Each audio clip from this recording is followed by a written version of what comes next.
Let's welcome Dulquer Salmaan to Thank Filmfare you. Middle East. Thank you. Welcome Dulquer and to Dubai. It's Always- a pleasure talking to you. Always happy to come back to Dubai. Absolutely. And this time you're going to be rocking on our cover. So we can't wait to see that and can't wait to show that to our audiences as well. Sure. But this year has been so amazing. You complete 1 year of Sita Ramam. Yes. Yeah. You've just had Guns and Gulabs that released. Yep. And of course, you released Hirie as well. I think I like many releases in a year. I think it's. I feel like even spending 1 year on King of Kotha for me isn't the working style I like. I usually, even though Sitaram took 14 months to finish, principal photography, Right. I managed to squeeze in Chup and Guns in the middle. So this is the first time in a very long time that I'm spending this much time on one film. So now I feel like I have a lot of catching up to do. Otherwise, next year I won't have many releases. But I'm just greedy, I think, to be a part of great projects everywhere. So And be you it like are a song, already. even if it's a Hiri, I love the song, and I was like, there's something really lovely about it, something very original about it, and I didn't expect it to take off the way it did. I did it on a whim. And Guns, I think, I was the last person to join. It came to me quite late, but I was so curious about working with Rajan DK and being a part of that world. So yeah, I think it's just my constant greed. Wow. And Arjun is doing very well.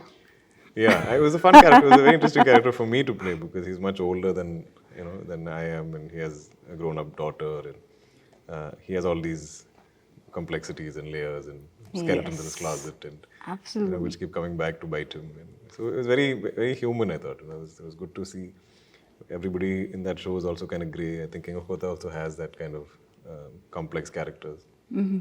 But when we mention the name Dulquer Salmaan, women are like, oh my God, he's so handsome.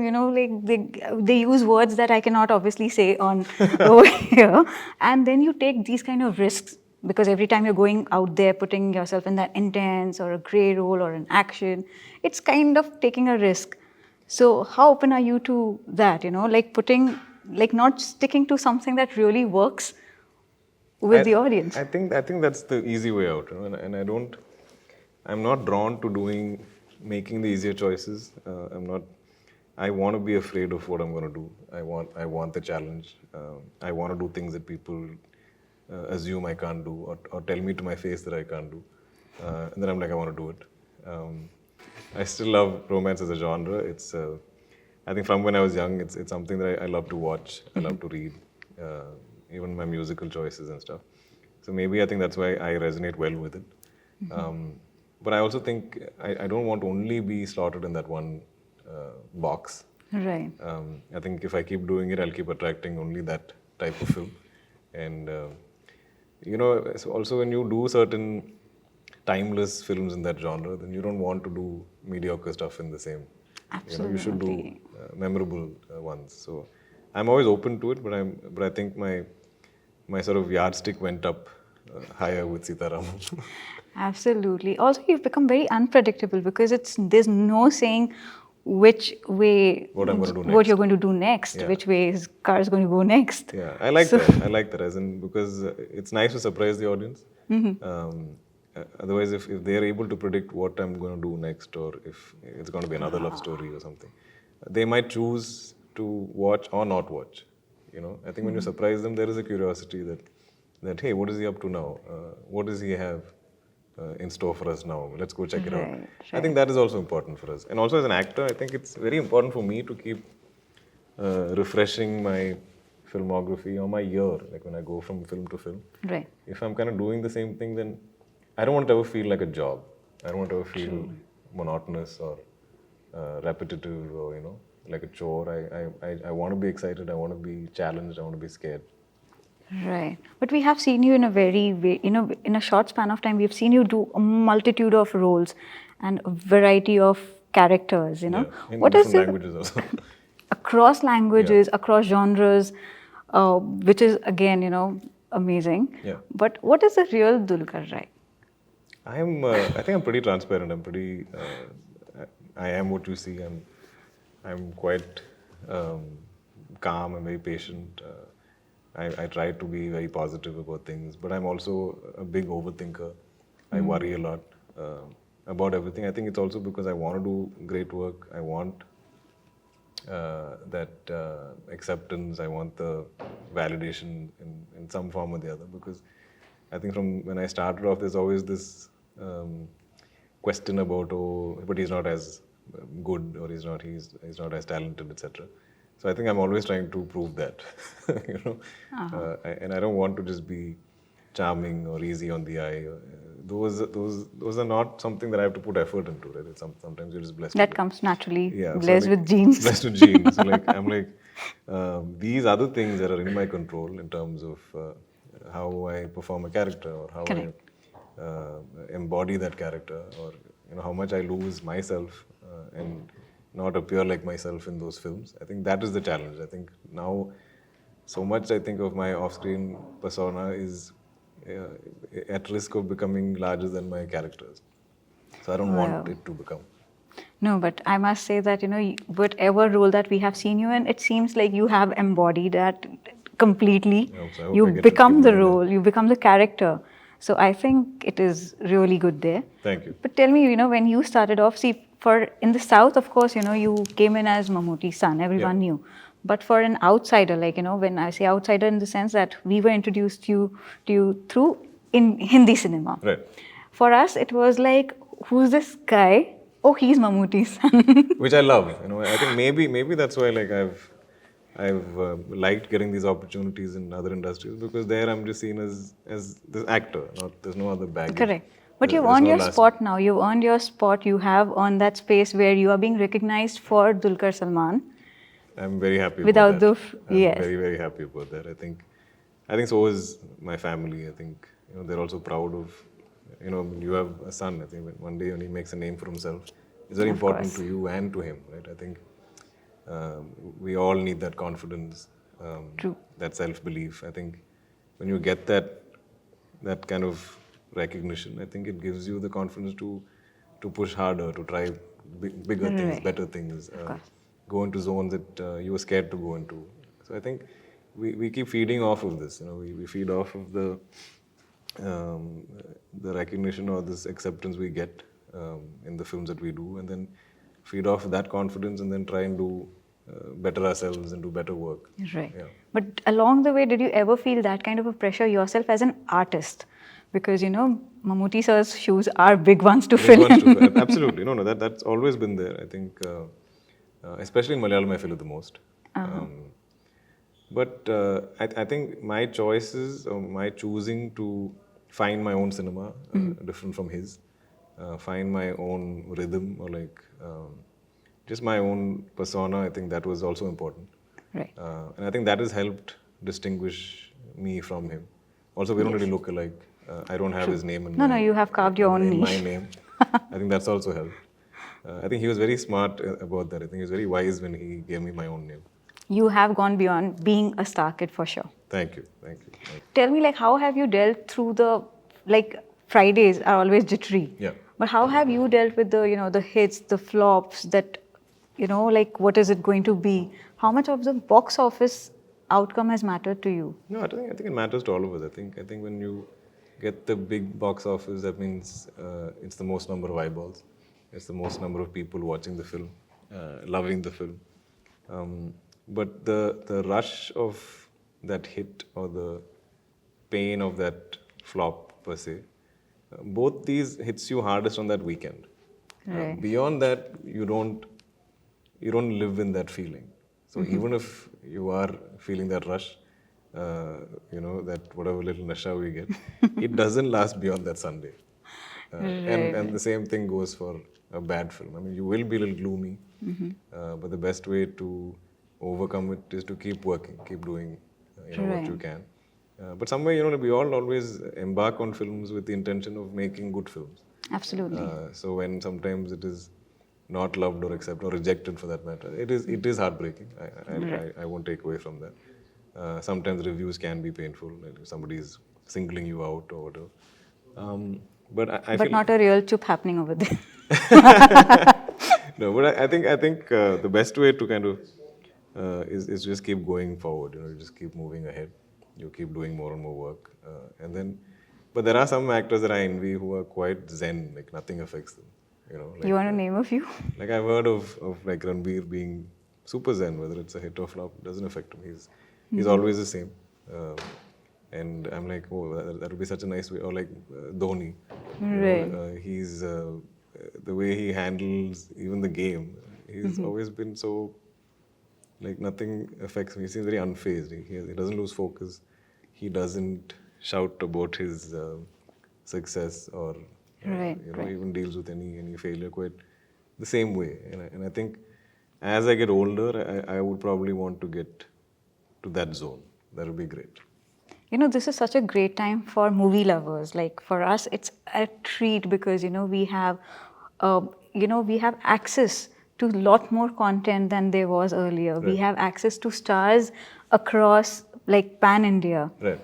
What they're saying about calling everyone pan India, pan India. But yeah, the fact is that we do have an easier access to you today. Yeah.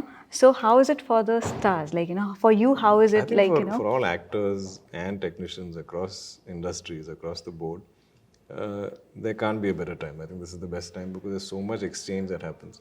We all have so much opportunity, not just in other languages and industries, but also through mediums. Like Absolutely. what we get to do in streaming is very unique compared to cinema. So I think everyone everywhere. I think for actors, it's a great time. I think technicians has always been talent exchange happening, Right. but I think for actors right now, there's a lot more acceptance. If you can kind of speak the language, you will be accepted. Right. And you've been seamlessly weaving in and out through genres, through languages. So I think the words are your oyster right now. I think it's better to not have a grand scheme of things or a big plan or strategy. I've just been doing things for the experience, to enjoy the journey, not thinking about the destination. And I think that is what has paid off the most in my career. Right. So, you started your career that was very close to the time that you got married as well. Yeah, everything. I think it's almost like It's all- everything happened in a month. Like I signed my first film and kind of got engaged around like the same time. And you have a beautiful wife, we must say. She's a beautiful lady. I got really lucky. Yes. Over there, we should always say that. But, how has the fame and adulation, how does she handle all that, Like I said earlier, I started the interview with saying, like, the hottest actor that we have. So, I don't think she gives it much attention. I think she's very grounded in the sense nothing much has changed for her. I mean, she's got a new family. Like she's close to my side of the family also. She keeps quite busy with Mariam and has her own school friends or her family and stuff. I think she definitely is proud of everything I've done. But I don't think the way she looks at me or treats me has ever changed. I think she always maintains that all these women that like go on about you see the very groomed, styled you because there's a whole army of people around to do your hair and you're this and you're that, and she's like, but the real you that I see at home only I see. So those are two different people. She's like, what they see is the famous side. I think the real you I know, and I put up with a lot. So she's a cheerleader or your critic? She's both. I think I think she knows how to, give it to me very honestly without, while at the same time appreciating the effort. I think it's very constructive. But also I think she's a good judge of my films. I've noticed that. I think if she says, I think this film works for me, and usually that's a very good call. If she tells me, this didn't really work. I don't think this is your kind of film, or like I don't think this film did justice, or something. Usually she's right. What about your dad? Is He's very. The best thing about him is that he's always kind of wanted me to find my own way. So like he doesn't meddle too much. He wants me to learn on my own, make my own mistakes. So I know when he likes my work or likes certain things, like he might tell my mom, but he won't tell me to my face. Oh, okay. I think he doesn't want me to get too carried away or too confident. But now I think after many years, like sometimes we'll watch a film and he'll be like, you don't have to even think so much in the scene. Like, just live through it. Like sometimes I feel like you are thinking about the character too much or something. Sometimes the less is more, he'd say.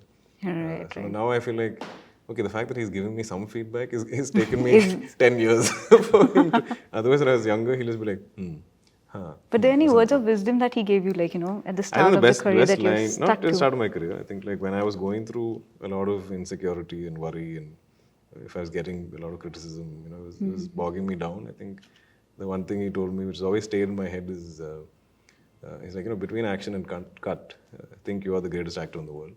And post that, think you're the worst actor in the world. Oh. So I think that really holds a lot of weight, in the sense you stay grounded, but in that action and cut moment, it gives you as much confidence as you need, because you are performing in front of the Absolutely. camera or the people. Right. We are talking to you. There is something that I have to ask you. It's like you have one of the classiest tastes in cars.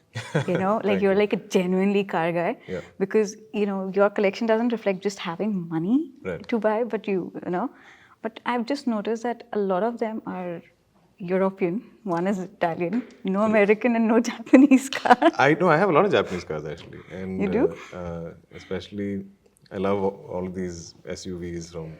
So a lot of the stuff I've bought are the things I grew up kind of not being able to see in India. I'll only see them maybe on trips abroad, and so very few of those are imported to India. So I love finding those because they all have a story, and I'm like, how were they brought into the country? Who Wow. imported them? Who put in that effort? So I mean, I definitely love my Japanese cars. The American ones are very hard to find for some reason.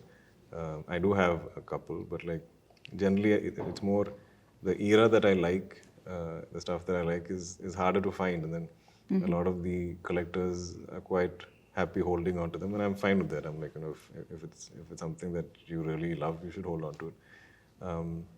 So it's also our market is very, the Indian, I think, classic and older car market is it's very small, in the sense there are only so many imports that came in, and, Right.